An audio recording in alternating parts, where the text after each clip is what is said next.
Paige Fishel is my name, and this is... I'm David Fishel. Yep, we're married. The business is Paige Fishel and Associates, neurofeedback and psychotherapy. So it's a mental health practice. Okay. So, and how do you serve your clients? So I started, 30 years ago? Something like that. Working for a psychiatrist, and then I went into private practice on my own in 2007. And so we see, people for mental health issues. So we serve people with anxiety, depression, trauma, ADHD, just general stress of the modern life, I guess I'd say. Yeah, psychotherapy, neurofeedback, hypnosis, breath work. I think that about covers it, A lot of categories. A lot of categories, yeah. I like how you said that, the stress of the modern world. Mm-hmm. These things are so much different these days. Oh my goodness, so different. Yeah, it's really impacted people.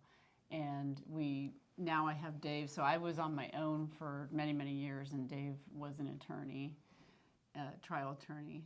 And if we look back 10 years ago and think we'd be sitting here and Dave's now a therapist in my practice, we'd be like, no way. There's no way. How did you refer to him earlier as a recovering attorney?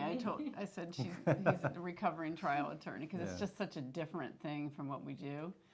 But in 2018, Dave thought he was going to retire for a nice, peaceful retirement and, do art and here I gardening am. And Paige had other plans for you. Yeah, and then he did some other things for a while, and then during the pandemic, I said, let's get trained in neurofeedback. Why don't you do this with me? It's really interesting. It's the latest in brain training, and it's kind of the new frontier. And so he did, and I also during the pandemic had a wait list that got so long I had to close it. So I was in practice by myself, had a 6-month wait list, and then I finally just closed it, and I couldn't find another therapist. And I was like, Dave, why don't you do some neurofeedback in the practice? I kind of eased him into it. So he was my lab tech for a while, and then I talked him into going back to graduate school, and now he's... And here I am. And here he is, yeah. Well, the other part of that genesis was that Paige had been working with a lot of people with trauma, and that takes a real toll on the therapist.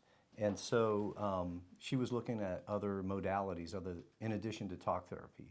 And there were some books that had come out, The Body Keeps the Score by Bessel van der Kolk and some others. And some of these other technologies were starting to kind of emerge as useful for people who suffer trauma. And so she looked at a couple of different ones and said, this neurofeedback stuff seems interesting.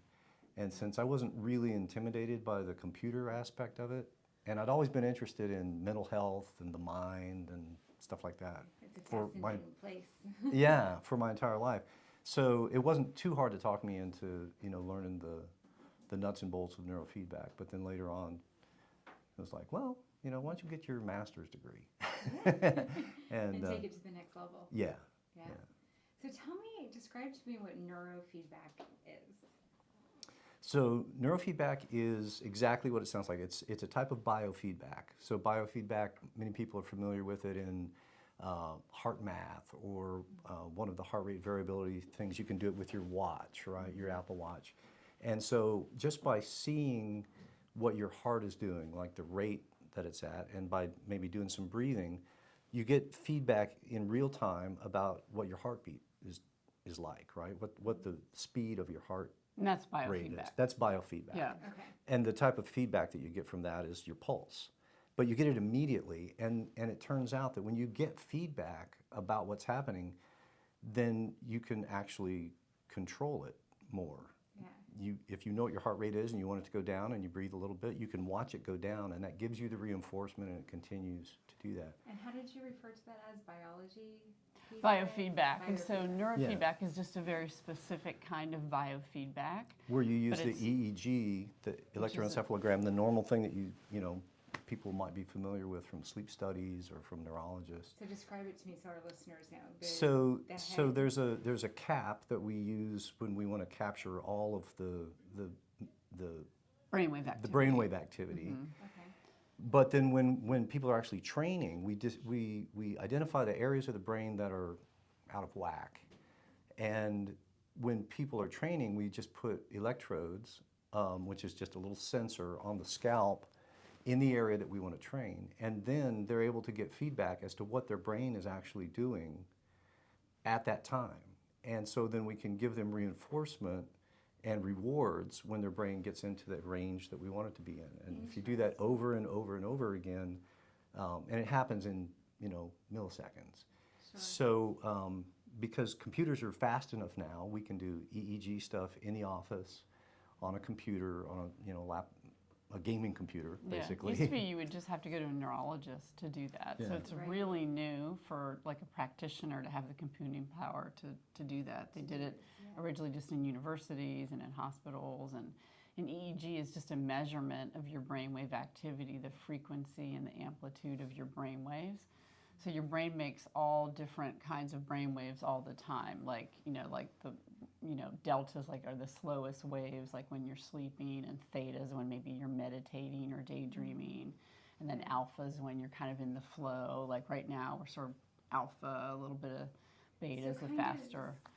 Some of the same terms that people look at when they're looking at like their sleep cycle, like REM Exactly. sleep, Yes. and like same kind of a concept, Mhm. right? Yes, Yeah. yes. And the brain is just electrical in nature, and it's the electrical, what would you say? The electrical activity basically that drives the chemical activity. So you've probably heard about neurotransmitters, and so very often, like in our business and mental health, people are on some kind of medicine often for, like, let's say something like depression or anxiety. But those act at the chemical level, and so this is kind of taking it back a step to the core and addressing things at the electrical level. Interesting. And what So- made you want to get into this? So I worked for many, many years seeing, adults. I specialize especially in women with trauma, anxiety, depression, or just stress, like of the modern life, and was feeling frustrated with how I think mental health is like this, but very much like our whole medical system is like this in healthcare, where we kind of boil it down. It's too siloed. Like, you have a problem, there's a pill for it. You have a problem, there's a pill for it. So there's all these advertisements on TV. Like, if you're depressed, these are the symptoms. They make it sound like... And then if that one's not working, we're Yeah. going to give you another one. to go with Exactly. it. Right. And they make it Right. sound like it's like a thing, like depression's like a thing that you could catch, like, strep throat. Like strep throat, we can like take a throat culture and see, you have like this bacteria in there and you have strep throat. And so there is a medicine for that. But with depression, it really is a collection of symptoms with many, many, many root causes. So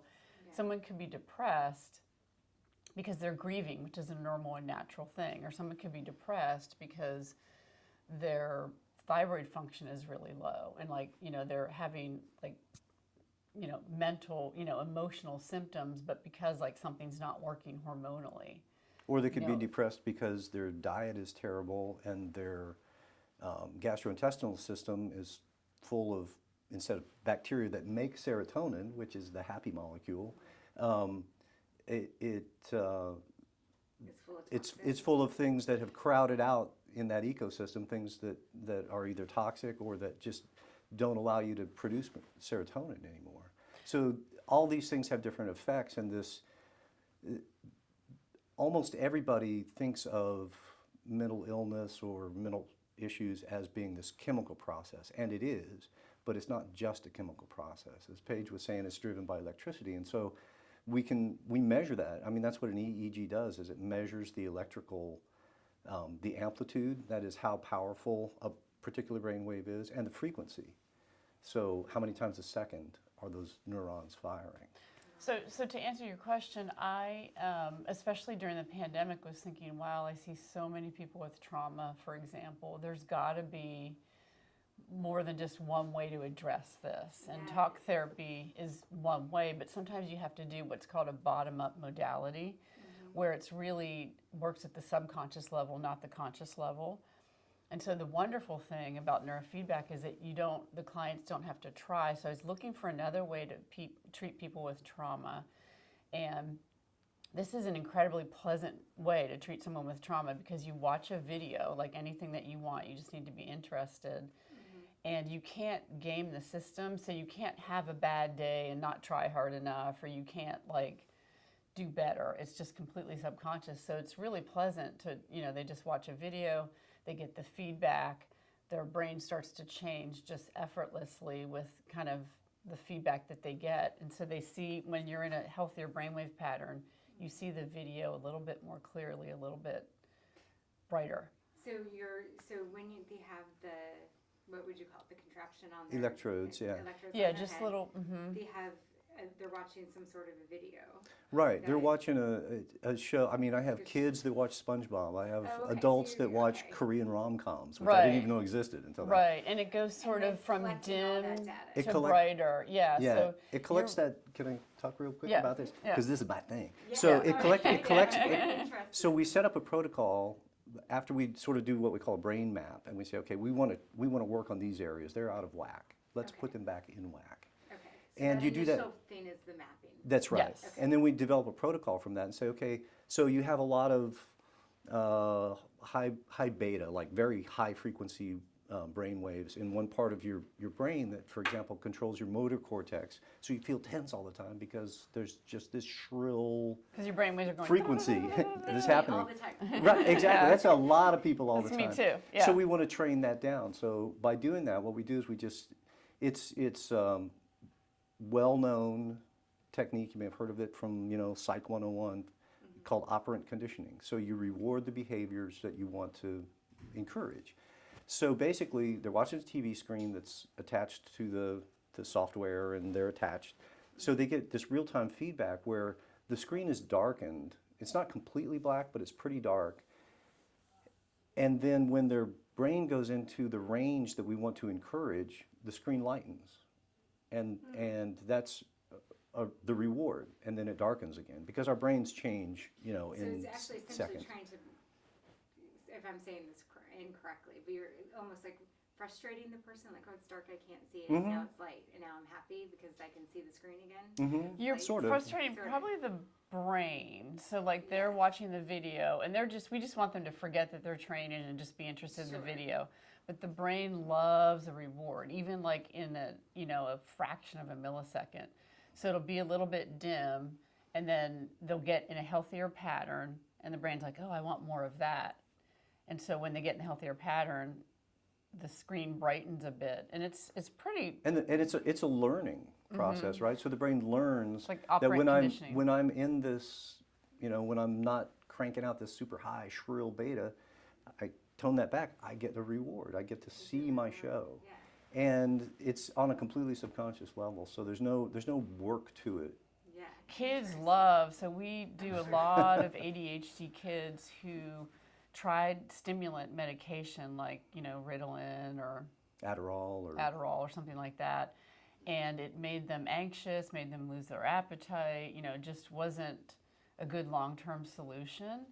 And so they come in and train, and it's a completely drug-free, side effect-free way to help someone with ADHD. They love coming because they come to our office and watch TV twice a week. This is great. know? So that was Yeah. going to be my next question is how often, so these are sessions that people are doing. Right. How often is this, I'm sure it's on a case-by-case basis, but It this is. a treatment plan, right? So the average, the good news is it's like drug-free, side effect-free, and it usually is it's non-invasive.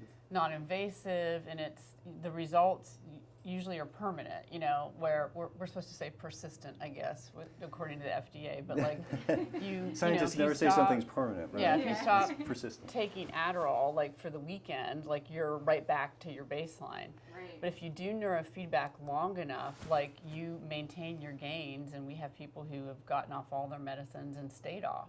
Wow. And so it's literally rewiring. it's the brain rewiring your brain. thinking Yeah. Differently. So that's the good news. But it's like training at the gym, so it takes a while. So the average number of sessions is 40. So Okay. you'll train 2 or 3 times a week.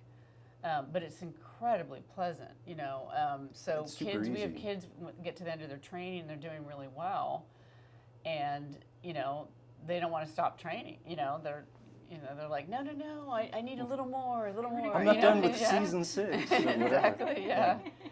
Exactly. The Right. other thing that we found with at the very beginning with Paige and her trauma patients was talk therapy is grueling for them. Yeah. Right? Or EMDR. Do you know what that is? I feel like I've heard this, but refresh my memory. It's a way to work with the brain for trauma specifically, where you kind of reprocess trauma. Like when someone has a trauma, usually like it's not integrated into your brain.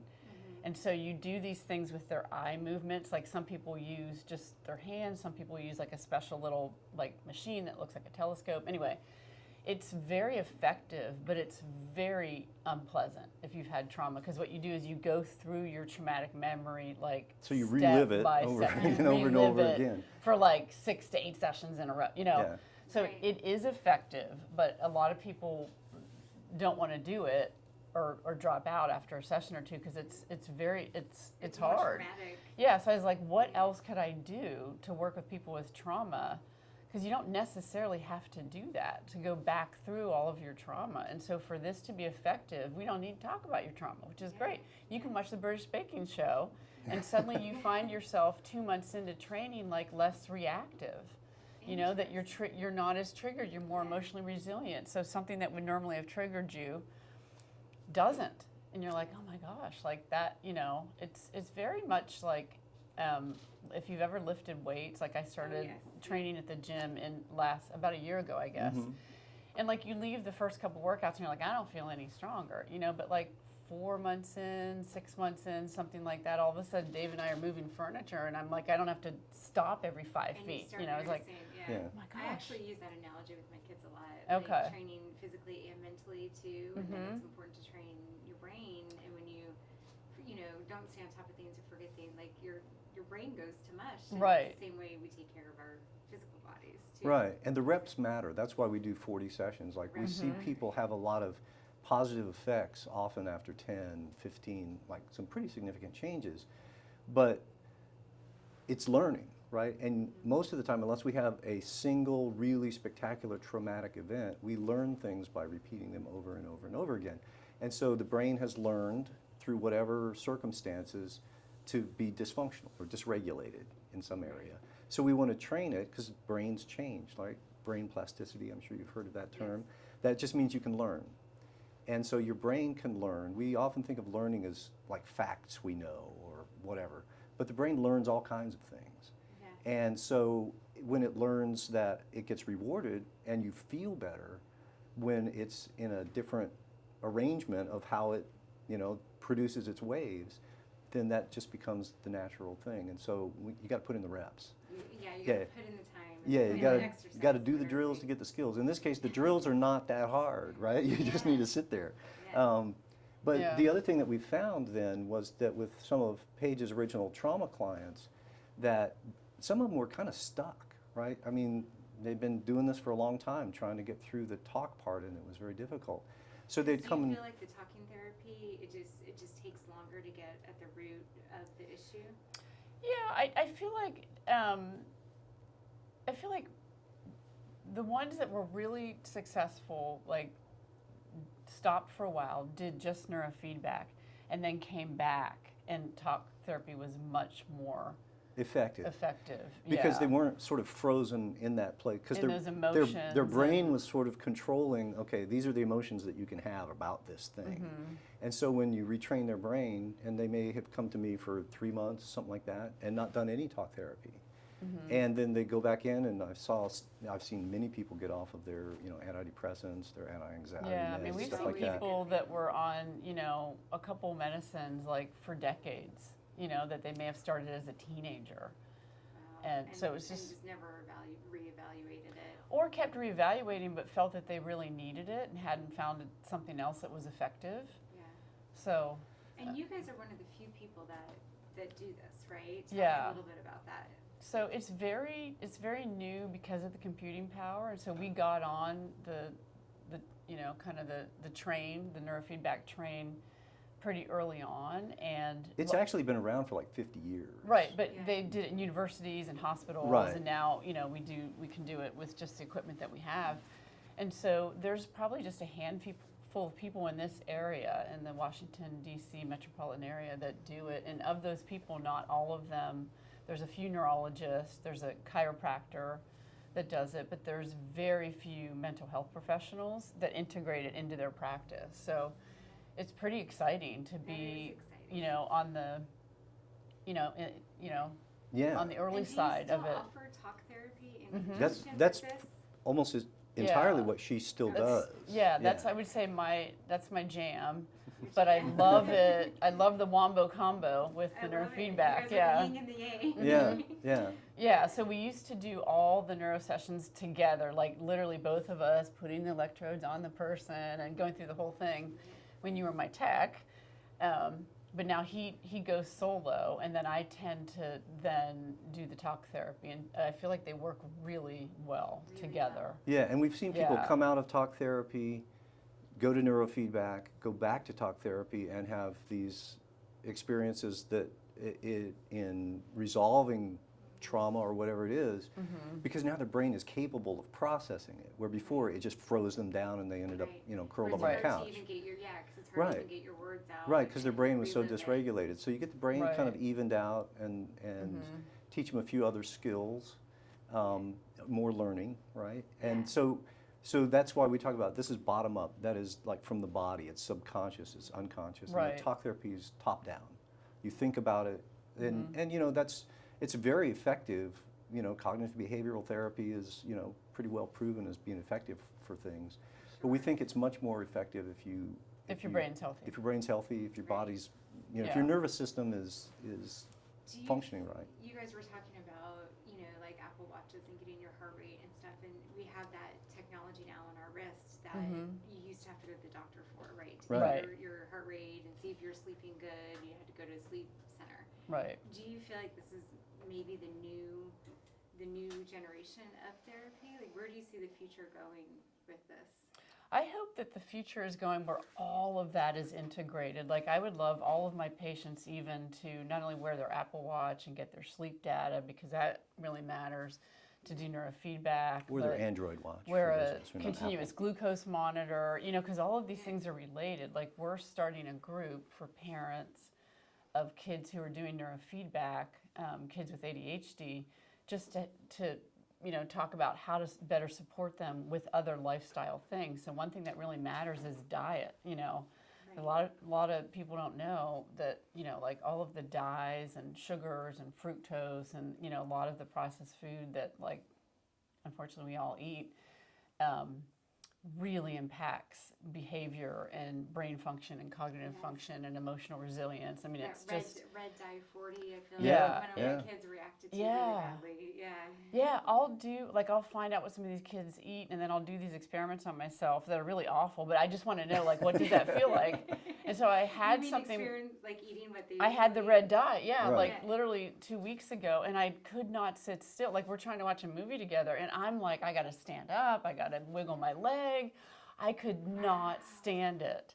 Yeah. And so I just, we want to integrate all of that, because if you're going to do neurofeedback, great. Like, that is a non-invasive, drug-free way to help with ADHD, but you cannot go home and eat frosted Pop-Tarts. Like, Right. that will, so... Right. So we'd like to integrate Or all the of blue it. Slurpee on the way Yeah. home from neuro. I've had that happen. Right. So I'm a certified integrated nutrition coach through INN. So anyway, like, I integrate that in to help support all of these modalities. Yeah. Is the goal, you talked about, like, how all these kids that were able to get off all these major prescriptions, which I'm a huge advocate for. Is that the goal kind of when they come in is to, do you still feel like some of them need conjunction of both medication and their neurotherapy and talk therapy? So we have not had anyone yet who wanted to get off medicine unable to. Like, it's been really, really helpful. But they also have to do the other lifestyle changes are really, really important. So if you want to get off your medicines and do neurofeedback and feel better, whether you have ADHD or depression or anxiety, or you're just really stressed out or you have insomnia, like, you've got to address the diet and movement and sleep. Like, those are the big three. But what we find is that the kids with ADHD, honestly, are the stimulants are way overprescribed. because Couldn't agree they more. kind of advertise. I mean, this is good. Pharmaceutical companies shut this podcast down, but like, they advertise that there's something called the ADHD brain, and it all looks the same, you know, Yeah. and it doesn't. We've seen hundreds and hundreds of brains now, and some of them do have that we call like frontal slowing, which is like instead of producing beta waves when they're sitting in class, they've got the theta, the slow theta. They're daydreaming, Yeah. and that's what the stimulants technically help with. But if you there are other reasons that a kid could be having ADHD symptoms, and it's not necessarily slowing in the frontal lobe. So if you give that child a stimulant, all it does is make them feel more anxious and wiggly. And if a child's already anxious, those stimulant drugs are It's just Right. gonna a disaster. yes, When we look at a Yeah. brain map, when I look at a brain map and we consult with a neuropsychologist who has pioneered a whole bunch of different protocols and he's published a zillion peer-reviewed papers, and you can look at this brain map and you can see where all this activity is, and I would say maybe only a third of the kids, if that, and adults as well, That have been that have been diagnosed with ADHD, and it's a valid diagnosis because ADHD diagnosis is just a It's just laundry list of symptoms. symptoms, Yeah. right? Yeah. Yeah. And the assumption that those symptoms are caused because you have some sort of dopamine lack in your frontal lobes is just not correct. And so you can look at, one of the nice things about this is we don't have to guess which part of the brain is dysregulated. So if a kid comes in and has ADHD, he's been diagnosed by their pediatrician, or often we get people who've been tested by a psychologist who does testing, and they come up with this ADHD diagnosis. We can look at the brain map and we can say, well, I don't see much frontal slowing, but what I do see is a lack of connection between the executive function in the frontal lobes and, for example, the motor system that moves things, right? So the front of their brain can't say, hey, don't reach your hand out for that, or it doesn't happen fast enough for them to obey that thing, or they may just be really anxious. A lot of kids that manifest with ADHD, actually, one of the main things that I see is the part of their brain that has to do with social stuff is a bit dysregulated, and they have a tremendous amount of anxiety, and that anxiety then manifests in acting out. And then if they have impulse control problems as well, because that part of the brain isn't talking to the other parts of the brain, then that's where those symptoms come from. So it's not, so not everything can be, as people, I always tell people, yeah, of course you focus better, even if on a stimulant. We're all sharper when we take speed,